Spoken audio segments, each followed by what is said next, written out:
ପ୍ରଥମ ଇତିବୃତ୍ତ ଅଧ୍ୟାୟ 5। ରେଉବେନର ବଂଶଧର। ରେଉବେନ ଇସ୍ରାଏଲଙ୍କ ପ୍ରଥମ ଜାତ ପୁତ୍ର ଥିବା ସତ୍ତ୍ୱେ ପିତାଙ୍କ ଶଯ୍ୟାକୁ କଳୁଷିତ କରିଥିବା ଯୋଗୁଁ ତାଙ୍କର ପ୍ରଥମ ପୁତ୍ରାଧିକାର ଇସ୍ରାଏଲଙ୍କ ପୁତ୍ର ଯୋସେଫଙ୍କ ସନ୍ତାନମାନଙ୍କ ପାଇଁ ପ୍ରଦତ୍ତ ହେଲା। ସୁତରାଂ ବଂଶାବଳୀ ପୁସ୍ତକରେ ତନ୍ମାଧିକାରାନୁକ୍ରମେ ସେ ତାଲିକାଭୁକ୍ତ ହେଲା ନାହିଁ। ଯଦିଓ ଯୁଦା ନିଜ ଭ୍ରାତାମାନଙ୍କ ଅପେକ୍ଷା ଅଧିକ ଶକ୍ତିଶାଳୀ ହେଲା ଓ ତାଠାରୁ ଜଣେ ଶାସକ ଉଦ୍ଭବ ହେଲା, ତଥାପି ସେହି ଜନ୍ମାଧିକାର ଯୋସେଫଙ୍କ ଗୋଷ୍ଠୀରେ ରହିଲା। ଇସ୍ରାଏଲଙ୍କ ପ୍ରଥମ ଜାତ ପୁତ୍ର ରେଉବେନର ସନ୍ତାନମାନେ ହାନୋକ, ପାଲୁ, ହେସ୍ରୋନ ଓ କାର୍ମି। ଯୋଏଲର ପୁତ୍ରମାନେ ଯୋଏଲର ପୁତ୍ର ସେମାଇୟା, ସେମାଇୟାର ପୁତ୍ର ଗୋଗ, ଗୋଗର ପୁତ୍ର ସିମେଇ, ସିମେଇର ପୁତ୍ର ମିଖା, ମିଖାର ପୁତ୍ର ରେୟା, ରେଇୟାର ପୁତ୍ର ବାଲ ଓ ବାଲର ପୁତ୍ର ବେରା। ଆସିରିଆର ରାଜା ତିଗ୍ଲାଥ ପିଲେସାର ବେରାକୁ ବନ୍ଦୀ କରି ନେଇଗଲେ। ସେ ରେଉବେନୀୟମାନଙ୍କ କୁଳପତି ଥିଲା। ସେମାନଙ୍କ ପରିବାର ବର୍ଗାନୁକ୍ରମେ ଲିପିବଦ୍ଧ। ସେମାନଙ୍କ ଅନ୍ୟ କୁଳପତିମାନଙ୍କ ବଂଶାବଳୀ ଏହା: ଜେଇଏଲ, ସେଖାରିୟା ଏବଂ ଯୋଏଲର ପୁତ୍ର ସେମାର, ପୈତ୍ର ତଥା ଆସାରର ପୁତ୍ର ବେଲା, ନେବୋ ତଥା ବାଲ ମେୟନ ପର୍ଯ୍ୟନ୍ତ ବ୍ୟାପ୍ତ ଆରୋରରେ ଏମାନେ ବାସ କଲେ। ଗିଲିଆଦ ଦେଶରେ ସେମାନଙ୍କର ପଶୁପଲ ସଂଖ୍ୟାଧିକ ଭାବେ ବୃଦ୍ଧିପ୍ରାପ୍ତ ହେବା ଯୋଗୁଁ ପୂର୍ବ ଦିଗସ୍ଥ ୟୁଫ୍ରେଟିସ୍ ନଦୀ ପର୍ଯ୍ୟନ୍ତ ବ୍ୟାପ୍ତ ମରୁପ୍ରାନ୍ତରର ପ୍ରବେଶ ପଥ ଯାଏ ବିସ୍ତୃତ ଦେଶରେ ମଧ୍ୟ ସେମାନେ ଅବସ୍ଥାନ କଲେ। ସାଉଲଙ୍କ ଅମଳରେ ରେଉବେନ ଗୋଷ୍ଠୀଜ ଲୋକେ ହାଗ୍ରୀୟମାନଙ୍କ ବିରୁଦ୍ଧରେ ଯୁଦ୍ଧ କରି ସେମାନଙ୍କୁ ପରାଜିତ କଲେ ଓ ଗିଲିଆଦର ପୂର୍ବ ଦିଗସ୍ଥ ସମଗ୍ର ଦେଶକୁ ଅଧିକାର କରି ତମ୍ବୁ ମଧ୍ୟରେ ଅବସ୍ଥାନ କଲେ। ଗାଦର ବଂଶଧର। ଗାଦର ବଂଶଧରମାନେ ସାଲେକା ପର୍ଯ୍ୟନ୍ତ ବ୍ୟାପ୍ତ ବାସାନ ଦେଶରେ ରେଉବେନ ଗୋଷ୍ଠୀଜ ଲୋକମାନଙ୍କ ପାର୍ଶ୍ୱରେ ଅବସ୍ଥାନ କଲେ। ସେମାନଙ୍କ ମଧ୍ୟରୁ ପ୍ରମୁଖ ବ୍ୟକ୍ତି ଥିଲା ଯୋଏଲ, ଦ୍ୱିତୀୟ ବ୍ୟକ୍ତି ସାଫାମ, ଜାନାଇ ଓ ବାସାନବାସୀ ସାଫାତ। ଗାଦ ଗୋଷ୍ଠୀଜ ଅନ୍ୟ କୁଳପତିମାନଙ୍କ ବଂଶାବଳୀ ମିଖାଏଲ, ମେସୁଲାଲ, ସେବା, ଜୋରାଇ, ଜାକାନ, ସିୟା, ଏବେର ପ୍ରଭୃତି 7 ଜଣ ବ୍ୟକ୍ତି। ଏମାନେ ହୁରିର ପୁତ୍ର ଆବିହାୟାଲର ସନ୍ତାନ ଥିଲେ। ହୁରି ଜାରୋଆର, ଜାରୋଆ ଗିଲିଆଦ, ଗିଲିଆଦ ମିଖାଏଲର, ମିଖାଏଲ ଜେସିଆଇର, ଜେସିଆଇ ଜାଦର ଓ ଜାଦ ବୁସର ପୁତ୍ର ଥିଲେ। ଗୁନିର ପୈତ୍ର ତଥା ଆବ୍ଦିଏଲର ପୁତ୍ର ଆହି ନିଜ ପିତୃକୁଳର ଅଧିପତି ଥିଲା।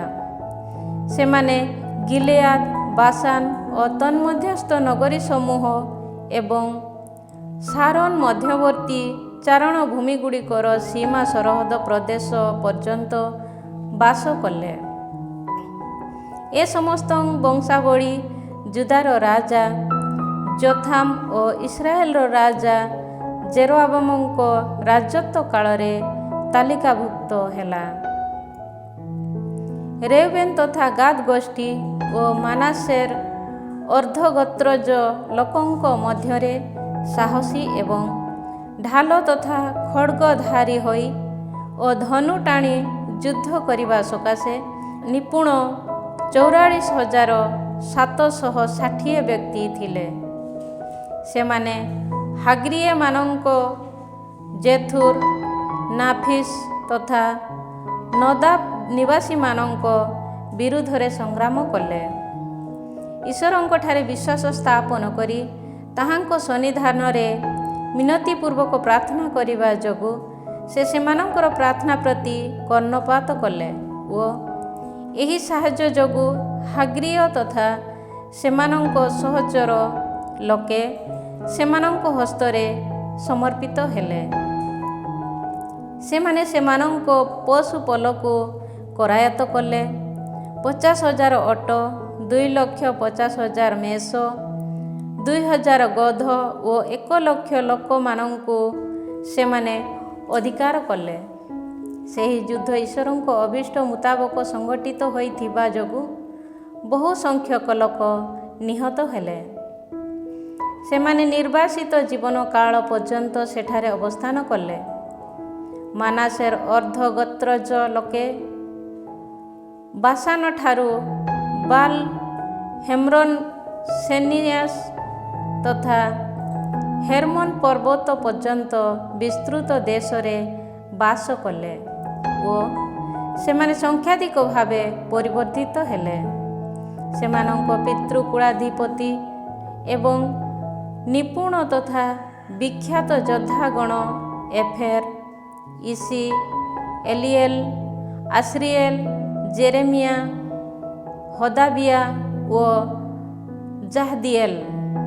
କିନ୍ତୁ ସେମାନେ ନିଜ ପିତୃପୁରୁଷମାନଙ୍କ ଈଶ୍ୱରଙ୍କୁ ଉପେକ୍ଷା କରି ସେମାନଙ୍କ ସମ୍ମୁଖରୁ ଈଶ୍ୱରଙ୍କ ଦ୍ୱାରା ବିନଷ୍ଟ କରାଯାଇଥିବା ଜାତି ସମୂହର ଦେବମାନଙ୍କୁ ଅନୁସରଣ କରି ଗଣିକା ବୃତ୍ତିରେ ଲିପ୍ତ ହେଲେ।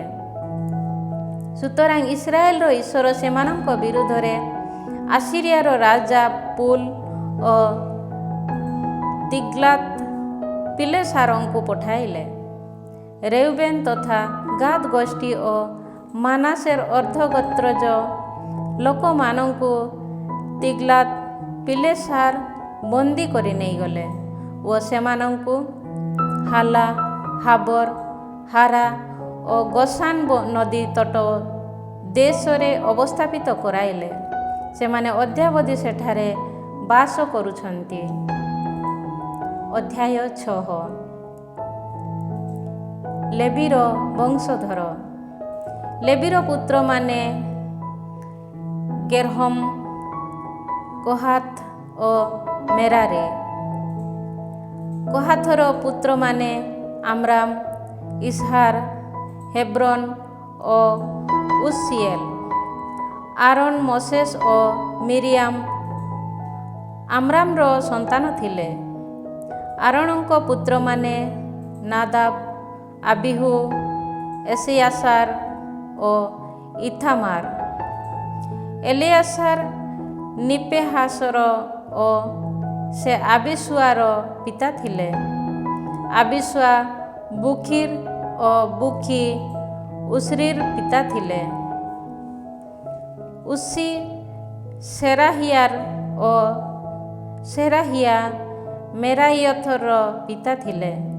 ମେରାୟଥ ଆମରିୟାର ଓ ଆମରିୟା আহিତୁବର ପିତା ଥିଲେ। আহিତୁବ ସାଦୋକର ଓ ସାଦୋକ আহিମାସର ପିତା ଥିଲେ। আহিମାସ আহিରିୟାର ଓ ଆସାରିୟା ଜେହାହାନଙ୍କ ପିତା ଥିଲେ।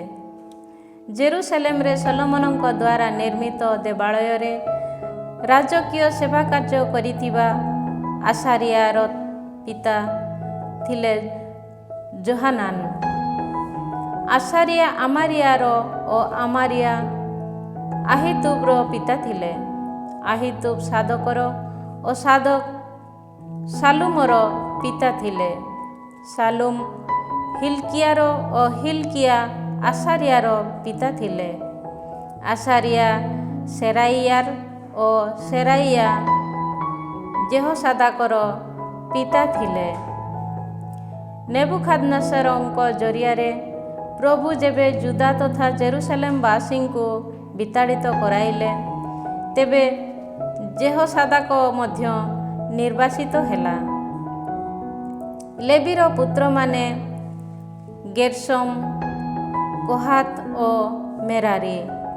ଗେର୍ଶମର ପୁତ୍ରମାନେ ଲିବ୍ନି ଓ ସିମେଇ। ଆଶ୍ରାମ, ଇସାର, ହେବ୍ରୋନ ଓ ଉସିଏଲ କୋହାତର ପିତା ଥିଲେ। ମାଲହି ଓ ମୁସି ଥିଲେ ମେରାରୀର ପୁତ୍ର। ଏମାନେ ଲେବି ଗୋଷ୍ଠୀର ପିତୃକୁଳପତି ଥିଲେ। ନିଜର ବଂଶାନୁଯାୟୀ ଗେର୍ଶମର ବଂଶ ପରମ୍ପରା ଏହା ଲିବ୍ନି, ଜାହାତ, ସୀମା, ଯୋଆ, ଇଦୋ, ସେରାହ ଓ ଜେଆତେରାଇ। ନିଜ ବଂଶର ବଂଶାନୁକ୍ରମେ କୋହାଥର ପୁତ୍ରମାନେ ଆମିନାଦାବ, କୋରାହ, ଆଶିରେ, ଏଲକାନା, ଆବିଆସାଦ, ଆଶିର, ତାହାତ, ଉସିଏଲ, ଉସିଆ ଓ ସାଉଲ। ଆମାସାଇ ଓ আহিମୋତ ନାମରେ ଏଲକାନାର 2 ଜଣ ପୁତ୍ର ଥିଲେ। ବଂଶାନୁକ୍ରମେ আহিମୋତର ପୁତ୍ରମାନେ ଏଲକାନା, ସଫାଇ, ନାହାତ, ଏଲିଆବ, ଜେରୋହାମ ଓ ଏଲକାନା। ପ୍ରଥମ ଜାତ ପୁତ୍ର ଜୋଏଲ ଓ ଦ୍ୱିତୀୟ ପୁତ୍ର ଆବିଜା ସାମୁଏଲଙ୍କ ସନ୍ତାନ ଥିଲେ। ନିଜ ବଂଶାନୁକ୍ରମେ ମେରାରୀର ପୁତ୍ରମାନେ ମାଲହି, ଲିବ୍ନି, ସିମେଇ, ଉଷା, ସିମେୟା, ହାଗିୟା ଓ ଆଶାଇୟା। ସିନ୍ଦୁକ ଦେବାଳୟରେ ସ୍ଥାପିତ ହେଲା ପରେ ସେଥିରେ ସ୍ତବଗାନ କରିବା ନିମନ୍ତେ ଦାବିଦ ଏହିମାନଙ୍କୁ ନିୟୋଜିତ କଲେ। ଜେରୁସାଲେମରେ ସଲୋମନଙ୍କ ଦ୍ୱାରା ଦେବାଳୟ ନିର୍ମିତ ହେବା ପର୍ଯ୍ୟନ୍ତ ସମାଗମ ଶିବିର ମଧ୍ୟସ୍ଥିତ ପବିତ୍ର ସ୍ଥାନ ସମ୍ମୁଖରେ ସେମାନେ ନିଜ ନିଜର ପାଳି ଅନୁଯାୟୀ ସ୍ତବଗାନ କରିଥିଲେ। ଯେଉଁମାନେ ଏହିପରି ସେବା କାର୍ଯ୍ୟ କରୁଥିଲେ ସେମାନଙ୍କ ବଂଶ ପରମ୍ପରା ଏହା। କୋହାଥୀୟ କୁଳରୁ ଗାୟକ ହେମାନ।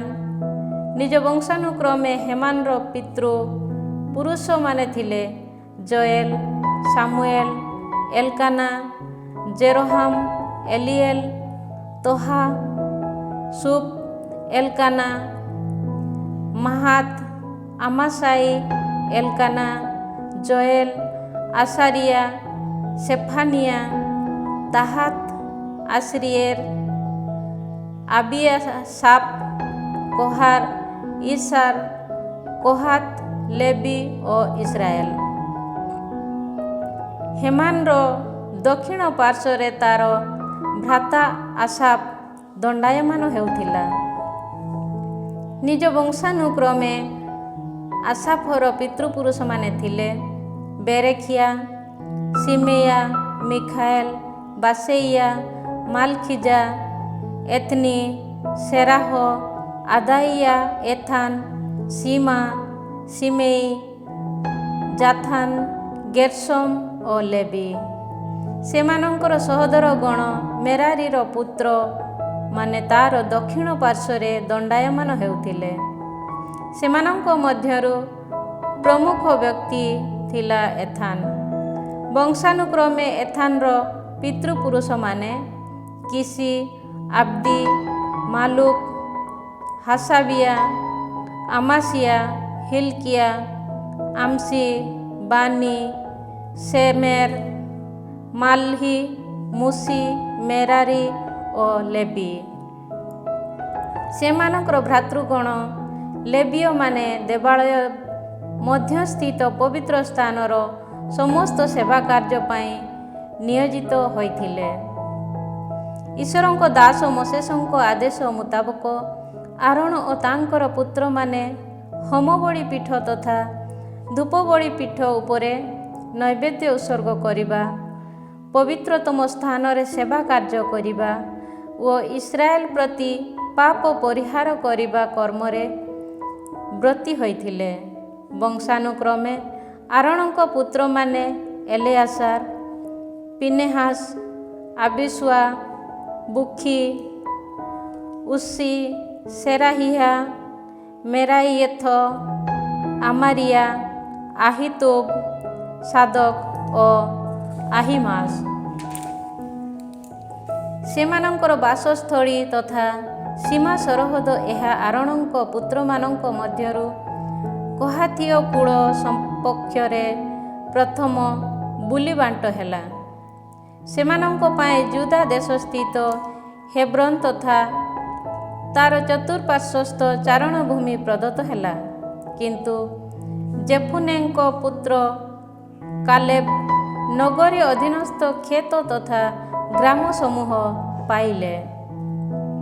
ଆରୋନଙ୍କ ପୁତ୍ରମାନଙ୍କ ପାଇଁ ପ୍ରଦତ୍ତ ଆଶ୍ରୟ ନଗରୀ ସମୂହ ଏହା ଏବ୍ରୋନ, ଲିବ୍ନା, ଜାଥିର, ଏସ୍ତେମୋଆ, ହିଲେନ, ଦେବୀର, ଆସାନ, ବେତସେମେଶ ପ୍ରଭୃତି ନଗର ସମୂହ ତଥା ସେଗୁଡ଼ିକର ଚତୁଃପାର୍ଶ୍ୱସ୍ଥ ଚାରଣଭୂମି ଓ ବେନଚିମିନ ଗୋଷ୍ଠୀ ମଧ୍ୟରୁ ଗେବା, ଆଲେମେତ, ଆନାଥତ ପ୍ରଭୃତି ନଗରୀ ସମୂହ ତଥା ସେଗୁଡ଼ିକର ଚତୁଃପାର୍ଶ୍ୱସ୍ଥ ଚାରଣଭୂମି। ଏହିପରି ଭାବରେ ସେମାନଙ୍କ କୁଳ ପାଇଁ ପ୍ରଦତ୍ତ ନଗରୀଗୁଡ଼ିକର ସଂଖ୍ୟା ସର୍ବମୋଟ 13ଟି ଥିଲା। ଅବଶିଷ୍ଟ କହାତୀୟ କୁଟୁମ୍ବ ସମୂହଙ୍କ ପାଇଁ ଗୁଲିବାଣ୍ଟ କ୍ରମେ ମାନାସେର ଅର୍ଦ୍ଧଗୋଷ୍ଠୀକୁରୁ 10ଟି ନଗର ପ୍ରଦତ୍ତ ହେଲା। ଗେର୍ମମୀୟ କୁଟୁମ୍ବ ସମୂହ ପାଇଁ ଇସାକାର, ଆସେର, ନାଫଥାଲି ଓ ବାସାନ ଦେଶସ୍ଥିତ ମାନାସେ ଗୋଷ୍ଠୀରୁ 13ଟି ନଗରୀ ପ୍ରଦତ୍ତ ହେଲା। ମେରାରୀୟ କୁଟୁମ୍ବ ସମୂହ ପାଇଁ ରେଉବେନ, ଗାଦ ଓ ସେବୁଲୁନ ଗୋଷ୍ଠୀମାନଙ୍କ ମଧ୍ୟରୁ 12ଟି ନଗରୀ ପ୍ରଦତ୍ତ ହେଲା। ଏହିପରି ଇସ୍ରାଏଲୀୟ ଜନତା ଲେବୀୟମାନଙ୍କୁ ନଗରୀ ସମୂହ ତଥା ସେଗୁଡ଼ିକର ଚତୁଃପାର୍ଶ୍ୱସ୍ଥ ଚାରଣଭୂମି ପ୍ରଦାନ କଲେ। ଜୁଦା, ସିମିୟନ ଓ ବେଞ୍ଜାମିନ ଗୋଷ୍ଠୀମାନଙ୍କ ମଧ୍ୟରୁ ସୁଦ୍ଧା ଗୁଲିବାଣ୍ଟ କ୍ରମେ ପୂର୍ବୋକ୍ତ ନଗରୀ ସମୂହ ପ୍ରଦତ୍ତ ହେଲା। କେତେକ କହାତୀୟ କୁଟୁମ୍ବଙ୍କ ପାଇଁ ଏଫ୍ରାଇମ ଗୋଷ୍ଠୀ ମଧ୍ୟରୁ ନଗରୀ ସମୂହ ପ୍ରଦତ୍ତ ହେଲା।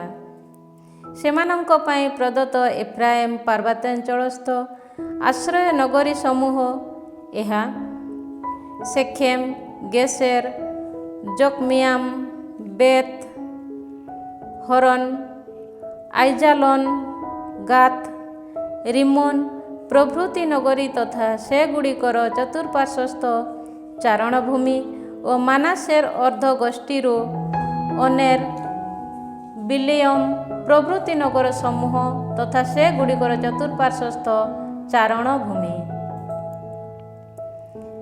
ଗେର୍ସମୀୟମାନଙ୍କ ପାଇଁ ପ୍ରଦତ୍ତ ନଗରୀ ସମୂହ ଏହା ମାନାସେର ଅର୍ଦ୍ଧଗୋଷ୍ଠୀରୁ ବାସାନ ସ୍ଥିତ ଗୋଲାନ ତଥା ଆସ୍ତାରୋଥ ଓ ସେଗୁଡ଼ିକର ଚତୁଃପାର୍ଶ୍ୱସ୍ଥ ଚାରଣଭୂମି। ଇସାକାର ଗୋଷ୍ଠୀରୁ କେଦେଶ, ଦାବେରାତ, ରାମୋତ, ଆମେନ ପ୍ରଭୃତି ନଗରୀ ତଥା ସେଗୁଡ଼ିକର ଚତୁଃପାର୍ଶ୍ୱସ୍ଥ ଚାରଣଭୂମି। ଆସେର ଗୋଷ୍ଠୀରୁ ମାସାଲ, ଅବଦୋନ, ହୁକ, ରେବ ପ୍ରଭୃତି ନଗରୀ ତଥା ସେଗୁଡ଼ିକର ଚତୁଃପାର୍ଶ୍ୱସ୍ଥ ଚାରଣଭୂମି। ନାଫଥାଲି ଗୋଷ୍ଠୀରୁ ଗାଲିଲିସ୍ଥ କେଦେଶ, ହାମୋନ, କିରିୟାଥାଇମ ପ୍ରଭୃତି ନଗରୀ ତଥା ସେଗୁଡ଼ିକର ଚତୁଃପାର୍ଶ୍ୱସ୍ଥ ଚାରଣଭୂମି। ଅବଶିଷ୍ଟ ଥିବା ମେରାରୀୟ କୁଟୁମ୍ବ ସମୂହଙ୍କ ପାଇଁ ପ୍ରଦତ୍ତ ନଗରୀ ସମୂହ ଏହା ସେବୁଲୁନ ଗୋଷ୍ଠୀରୁ ରିମୋନ ତଥା ତାବୋର ଓ ସେଗୁଡ଼ିକର ଚତୁଃପାର୍ଶ୍ୱସ୍ଥ ଚାରଣଭୂମି। ରେଉବେନ ଗୋଷ୍ଠୀରୁ ଜେରିଖ ସମୀପସ୍ଥ ଜର୍ଦାନର ପୂର୍ବ ଦିଗସ୍ଥ ମରୁପ୍ରାନ୍ତର ଗତ ବେସେର, ଜାସା, କେଦେମୋତ, ମେଫାତ ପ୍ରଭୃତି ନଗରୀ ତଥା ସେଗୁଡ଼ିକର ଚତୁଃପାର୍ଶ୍ୱସ୍ଥ ଚାରଣଭୂମି। ଗାଦ ଗୋଷ୍ଠୀରୁ ଗିଲିଆଦ ସ୍ଥିତ ରାମୋତ, ମାହାନାଇମ୍, ହେଶେବନ, ଜାସେର ପ୍ରଭୃତି ନଗରୀ ତଥା ସେଗୁଡ଼ିକର ଚତୁଃପାର୍ଶ୍ୱସ୍ଥ ଚାରଣଭୂମି। ଅଧ୍ୟାୟ 7 ଇସାକାର ବଂଶଧର। ଇସାକାର ପୁତ୍ରମାନେ ତଲା, ପୁଆ, ଜାସୁବ, ସିମ୍ରନ ପ୍ରଭୃତି 4 ଜଣ ବ୍ୟକ୍ତି। ତଲାର ପୁତ୍ରମାନେ ଉସି, ରେଫାଇୟା, ଜେରିଏଲ, ଜାହ୍ମାଇ, ଇସାବ ଓ ସେମୁଏଲ। ଏମାନେ ତଲାର ପିତୃକୁଳପତିମାନଙ୍କ ଅଧିପତି ଏବଂ ନିଜ ବଂଶମାନଙ୍କରେ ଯୁଦ୍ଧପ୍ରବୀଣ ବ୍ୟକ୍ତି ଥିଲେ। ଦାବିଦଙ୍କ ଅମଳରେ ସେମାନଙ୍କ ସଂଖ୍ୟା 22,600 ଥିଲା। ଉସିର ପୁତ୍ର ଇସ୍ରାହିୟାର ପୁତ୍ରମାନେ ମିଖାଏଲ, ଅବାଦିଆ, ଜୋଏଲ, ଇସିୟା ପ୍ରଭୃତି 5 ଜଣ ବ୍ୟକ୍ତି ଥିଲେ। ଏମାନେ ସମସ୍ତେ ପ୍ରମୁଖ ବ୍ୟକ୍ତି ଥିଲେ। ସେମାନଙ୍କର ବହୁ ସଂଖ୍ୟକ ପତ୍ନୀ ତଥା ପୁତ୍ର ଥିଲେ। ନିଜ ନିଜର ପିତୃକୁଳ ମଧ୍ୟରେ ପରିବାର ବର୍ଗାନୁଯାୟୀ ଦଳରେ ବିଭକ୍ତ ହୋଇ ସେମାନେ 36,000 ଯୋଦ୍ଧା ଥିଲେ। ଇସାକାର ଗୋଷ୍ଠୀର ସମସ୍ତ କୁଳ ମଧ୍ୟରେ ବଂଶାବଳୀ ଅନୁଯାୟୀ ତାଲିକାଭୁକ୍ତ 87,000 ନିପୁଣ ଯୋଦ୍ଧା ଥିଲେ। ବେଞ୍ଜାମିନ, ଦାନ, ନାପଥାଲିଙ୍କ ବଂଶଧର। ବେଞ୍ଜାମିନର ପୁତ୍ରମାନେ ବେଲା, ବେଖେର, ଜେଦିଆଏଲ ପ୍ରଭୃତି 3 ଜଣ ବ୍ୟକ୍ତି। ବେଲାର ପୁତ୍ରମାନେ ଏସବନ, ଉସି, ଉସିଏଲ, ଜେରିମୋତ, ଇରି ପ୍ରଭୃତି 5 ଜଣ ବ୍ୟକ୍ତି। ଏମାନେ ସମସ୍ତେ କୁଳାଧିପତି ତଥା ଯୁଦ୍ଧପ୍ରବୀଣ ବ୍ୟକ୍ତି ଥିଲେ। ଏମାନଙ୍କର ପିତୃକୁଳମାନଙ୍କ ବଂଶାବଳୀ ଅନୁଯାୟୀ 22,034 ଜଣ ବ୍ୟକ୍ତି ତାଲିକାଭୁକ୍ତ ଥିଲେ। ବେଖେର ପୁତ୍ରମାନେ ସେମିରା, ଯୋଆସ, ଏଲିଏସେର, ଏଲିଜୋଏନାଲ, ଏମ୍ରି, ଜେରେମୋଥା, ଆବିଜା, ଆନାଥୋତ ଓ ଆଲେମେତ। ଏମାନେ ସମସ୍ତେ ବେଖେର ପୁତ୍ର ଥିଲେ। ଏମାନଙ୍କର ପିତୃକୁଳପତିମାନଙ୍କ ବଂଶବଳୀ ଅନୁଯାୟୀ 20,200 ଯୁଦ୍ଧ ପ୍ରବୀଣ ବ୍ୟକ୍ତି ତାଲିକାଭୁକ୍ତ ହୋଇଥିଲେ। ଜେଦିଆଏଲର ପୁତ୍ର ବିଲହାନର ପୁତ୍ରମାନେ ଜେଉସ, ବେଞ୍ଜାମିନ, ଏହୁଦ, କେନାନା, ସେଥାନ, ତାର୍ସିସ, আহিସାହାର। ଏମାନଙ୍କ ପିତୃକୁଳପତିମାନଙ୍କ ବଂଶବଳୀ ଅନୁଯାୟୀ ଏମାନେ 17,200 ପ୍ରବୀଣ ଯୋଦ୍ଧା ଥିଲେ। ସୁପିମ ତଥା ହୁପିମ ଇର ଓ ହୁସିମ ଆହେରର ପୁତ୍ର ଥିଲେ। ନାପଥାଲିର ପୁତ୍ରମାନେ ଯାହସିଏଲ, ଗୁନି, ଜେସେର ଓ ସାଲୁମ। ଏମାନେ ସମସ୍ତେ ବିଲହାଠାରୁ ଜାତ ହୋଇଥିଲେ। ମାନାସେର ବଂଶଧର। ମାନାସେଠାରୁ ତାର ଆରାମୀୟ ଉପପତ୍ନୀ ଆଶ୍ରିଏଲକୁ ଜନ୍ମ ଦେଲା। ସେ ଗିଲିଆଦର ପିତା ମାଖିର ମଧ୍ୟ ମାତା ଥିଲା। ହୁପିମ ତଥା ସୁପିମଙ୍କ ପାଇଁ ମାଖିର ପତ୍ନୀମାନଙ୍କୁ ମନୋନୀତ କଲା। ତାର ସହୋଦରୀ ମାଖା ନାମରେ ନାମିତ। ତାର ଦ୍ୱିତୀୟ ପୁତ୍ର ସେଲୋଫେହାଦ ନାମରେ ଅଭିହିତ ଥିଲା। ସେଲୋଫେହାଦ ଠାରୁ କନ୍ୟାମାନେ ଜାତ ହେଲେ। ମାଖିର ପତ୍ନୀ ମାଖା ଜଣେ ପୁତ୍ର ପ୍ରସବ କଲା ଓ ମାଖା ତାକୁ ପେସେର ନାମରେ ନାମିତ କଲା। ପେସେର ଭ୍ରାତା ଶେସେର ଓ ଶେସେର ଉଲାମ ଓ ରାଖେମ ନାମକ 2 ଜଣ ପୁତ୍ର ଜାତ ହେଲେ। ବେଦାମ ଉଲାମର ପୁତ୍ର ଥିଲା। ଏମାନେ ସମସ୍ତେ ମାନାସେର ପୈତ୍ର ତଥା ମାଖିର ପୁତ୍ର ଗିଲିଆଦର ସନ୍ତାନ ଥିଲେ। ଗିଲିଆଦର ସହୋଦରୀ ହାମୋଲେଖେତର ପୁତ୍ରମାନେ ଇସଦ, ଆବିଏସେର ଓ ମାଲ୍ହା। আহিୟାମ, ଶେଖେମ, ଲିଖି ଓ ଆନିୟାମ ସେଦିଦାର ପୁତ୍ର ଥିଲେ। ଏଫ୍ରାଇମର ବଂଶଧର। ବଂଶାନୁକ୍ରମେ ଏଫ୍ରାଇମର ପୁତ୍ରମାନେ ସୁତେଲା, ବେରେଦ, ତାହାତ, ଏଲିଆଦା, ତାହାତ, ସାଦାବ ଓ ସୁତେଲା। ସୁତେଲାର ପୁତ୍ରମାନେ ଏସେର ଓ ଏଲିଆଦ। ଏମାନେ ଗାଦବାସୀମାନଙ୍କ ମେଷପଲକୁ ହରଣ କରିବାକୁ ଯାଇ ସେମାନଙ୍କ ଦ୍ୱାରା ନିହତ ହେଲେ। ସେମାନଙ୍କ ପିତା ଏଫ୍ରାଇମ ସେମାନଙ୍କ ସମ୍ବନ୍ଧରେ ବହୁଦିନ ଧରି ବିଳାପ କଲା ଓ ତାର ଭ୍ରାତାବୃନ୍ଦ ତାଙ୍କୁ ଆଶ୍ୱାସନା ଦେବା ପାଇଁ ଆସିଲେ। ତତ୍ପରେ ଏଫ୍ରାଇମ ନିଜ ପତ୍ନୀ ସହ ସହବାସ କଲା ଏବଂ ସେ ଗର୍ଭବତୀ ହୋଇ ଜଣେ ପୁତ୍ର ଜନ୍ମ ଦେଲା। ନିଜ ଗୃହ ପ୍ରତି ଅନିଷ୍ଟ ସଂଘଟିତ ହେବା ଯୋଗୁଁ ସେ ତାକୁ ବେରିଆ ନାମରେ ନାମିତ କଲା। ତାର କନ୍ୟା ସେରା ନିମ୍ନ ତଥା ଉପରସ୍ଥ ବେତ୍ ହରନ ଓ ଉସ୍ସେନ ସେରା ନିର୍ମାଣ କଲା। ବଂଶାନୁକ୍ରମେ ତାର ପୁତ୍ରମାନେ ରେଫା, ରେସେପ, ତେଲା, ତାହାନ, ଲାଦାନ, ଆମିହୁଦ, ଏଲିସାମା, ନୁନ ଓ ଯୋଶୁଆ। ସେମାନେ ଉତ୍ତରାଧିକାର ରୂପେ ଗ୍ରହଣ କରିଥିବା ବାସସ୍ଥଳୀ ଏହା ବେଥେଲ ଓ ସେଗୁଡ଼ିକର ଗ୍ରାମାଞ୍ଚଳ, ପୂର୍ବ ଦିଗାଭିମୁଖେ ନାରାନ ଓ ସେଗୁଡ଼ିକର ଗ୍ରାମାଞ୍ଚଳ ଏବଂ ପଶ୍ଚିମାଭିମୁଖୀ ଗେସେର ଓ ସେଗୁଡ଼ିକର ଗ୍ରାମାଞ୍ଚଳ, ଶେଖେମ, ଆୟା ଓ ସେଗୁଡ଼ିକର ଚତୁଃପାର୍ଶ୍ୱସ୍ଥ ନଗରୀ ସମୂହ। ମାନାସେର ଗୋଷ୍ଠୀ ସୀମା ସରହଦ ସମୀପସ୍ଥ ବେତସିଆନ, ତାନାକ, ମେଗିଦୋ, ଦୋର ଓ ସେଗୁଡ଼ିକର ଚତୁଃପାର୍ଶ୍ୱସ୍ଥ ନଗରୀ ସମୂହ ମଧ୍ୟ ସେମାନେ ପ୍ରାପ୍ତ ହେଲେ। ଇସ୍ରାଏଲଙ୍କ ପୁତ୍ର ଯୋସେଫଙ୍କ ସନ୍ତାନମାନେ ଏହି ସ୍ଥାନମାନଙ୍କରେ ବସତି ସ୍ଥାପନ କଲେ। ଆସେର ବଂଶଧର। ଆସେର ପୁତ୍ରମାନେ ଇମ୍ନା, ଇସବା, ଇସବି ଓ ବେରିଆ ଓ ଏହିମାନଙ୍କର ସହୋଦରୀ ସେରା। ବେରିଆର ପୁତ୍ରମାନେ ହେବେର ଓ ବିରସାଇଥଙ୍କ ପିତା ମାଲଖିଏଲ।